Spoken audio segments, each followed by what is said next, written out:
Walau bagaimanapun muslimin muslimat sekalian, riwayat-riwayat yang banyak ini bukanlah makna Nabi tak pernah marah. Ini kena jelas. Kerana kalau nak mengata Nabi tak pernah marah, itu payah nak diterima. Dan ianya bukan satu keburukan. Dia adalah manusiawi, asam garam manusia.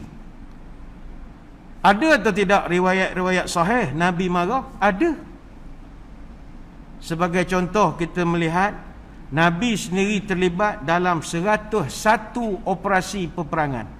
Ada 28 ghazwah, ada 73 syariah. Ghazwah maknanya Nabi perang yang Nabi sendiri jadi panglimanya. Kalau syariah, Nabi hantar anak buah dia jadi panglima. Kalau Nabi penyabar sepanjang umur, tak ada perang. Tak ada perang lah, maaf je lah orang Quraisy. Tak. Ada hari kita kena marah. Nabi juga pernah kutuk orang-orang kafir yang menentang dia secara terang-terangan. Itu ada. Contoh, mari kita lihat. Semasa perang Khandaq, bulan Syawal, tahun 5 Hijrah, Nabi pernah menghadapi orang-orang musyrik, sehingga dalam operasi peperangan itu terpaksa anjak semaya asar sampai dah dekat waktu maghrib. Oh, Nabi tu pantang dia tu. Sebab tengah kelengkung-kelengkang main pedang lawan apa semua, asar jadi lewat.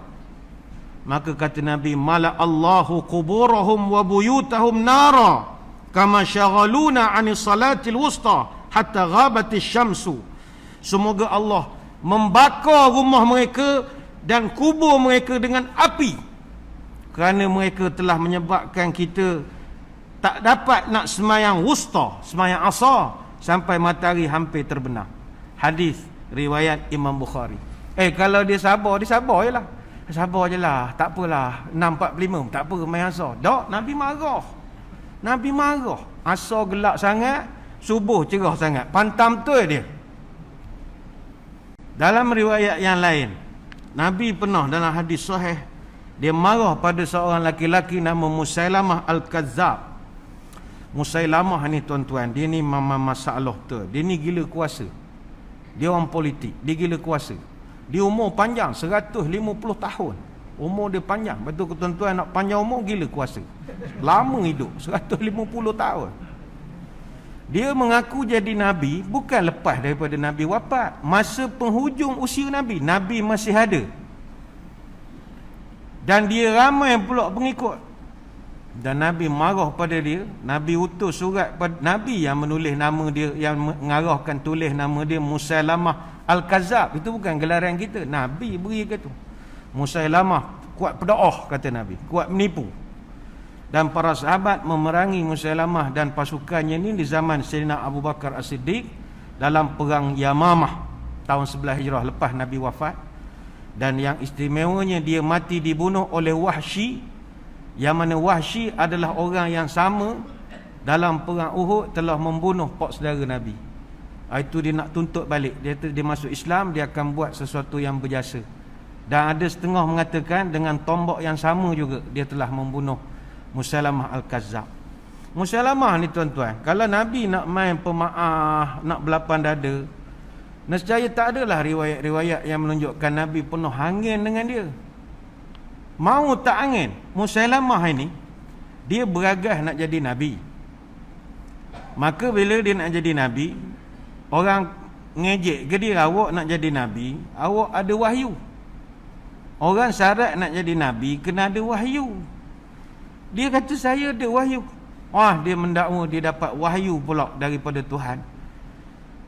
Orang tanya apa wahyu yang orang pernah dapat? Dia pun bacalah wahyu versi dia. Ya Difda'ata binti Difda'aini naqiyalakum tankina lal ma'at takdirin wala syaribatam na'in.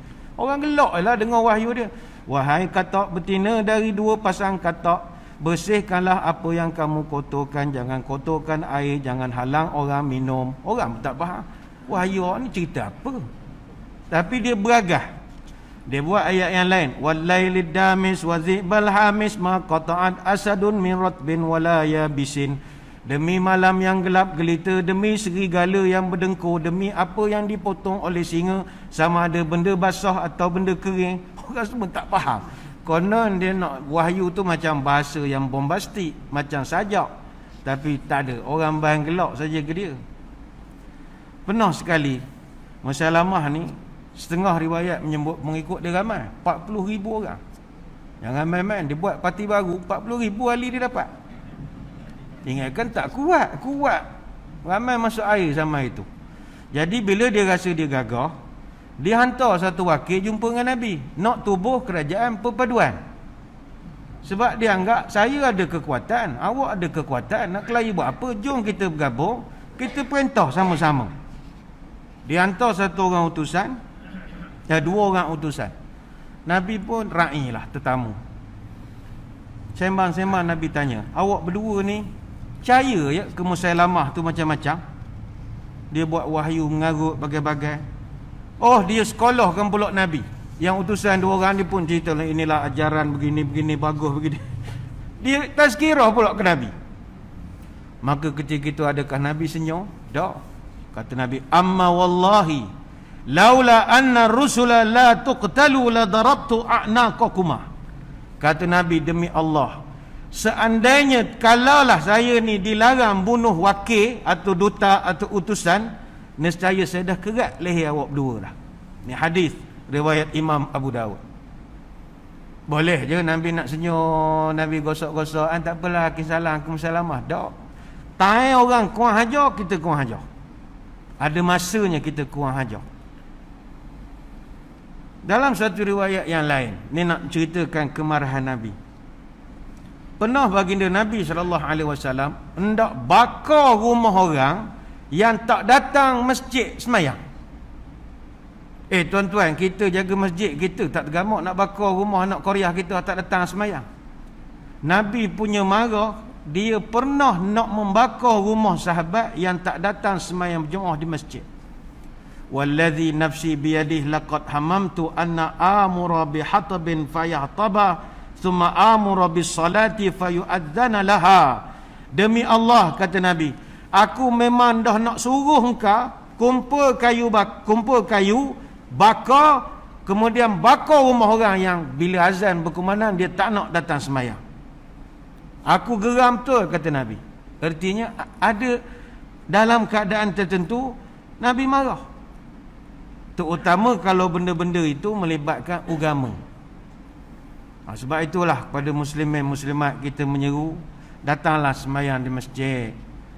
Terutamanya orang laki-laki, orang perempuan adalah keringanan sedikit. Bagi orang lelaki sepatutnya tidak ada alasan untuk tak datang ke masjid, kecuali orang yang memang suka beralasan.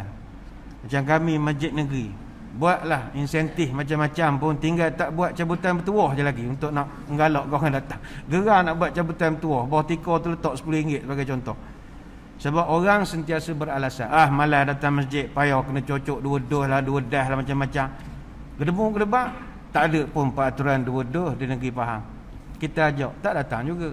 Dia tanya, kenapa bang tak nak datang masjid? Tak nak lah, soh jarak-jarak macam tanam pokok getah, malas aku. Dia kata, oh pasal masalah soh jarak, okeylah. Takdirlah minggu depan soh rapat. Tuan-tuan agak dia ada tak alasan lagi? Ada. Malas lah tak boleh salam buat benda, bukan ada berkat tak salam. Lantak lah awak, malas kita nak mikir dah. Janji bila azan panggil je lah orang semayang. Kita buatlah program-program, aturkan kemudahan terbaik. We do the best, let God do the rest. Sebab manusia kalau dia bukan orang masjid, dia akan tak datang juga ke masjid. Tapi kalau orang tu orang masjid, tak kira lah macam mana, kerana datang ke masjid juga adalah sunnah Nabi SAW. Adalah sunnah juga. Sebab itu kata Ibn Mas'ud, walau annakum sallaitum fi buyutikum kama yusalli hadzal mutakhallifu fi baitihi la taraktum sunnata nabiyyukum.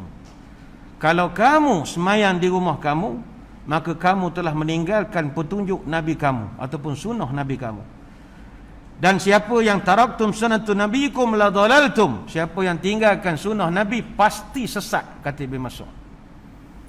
Jadi kita kononnya tak nak datang masjid sebab hilang sunnah rapat semayang, tapi kita hilang satu lagi sunnah, tak datang masjid langsung. Jadi dua sunnah terus hilang. Sayanglah ya. Jadi kita menyeru muslimin muslimat, datanglah ke masjid. Mungkin suasana ini Sabar itu subur, enggak sabar masuk kubur. Sabar ada sikit masa lagi. Cendekiawan para ulama agamawan adalah dia sedang membentangkan perkara-perkara yang mungkin ada perubahan dalam waktu yang terdekat. Sabar dulu, sabar.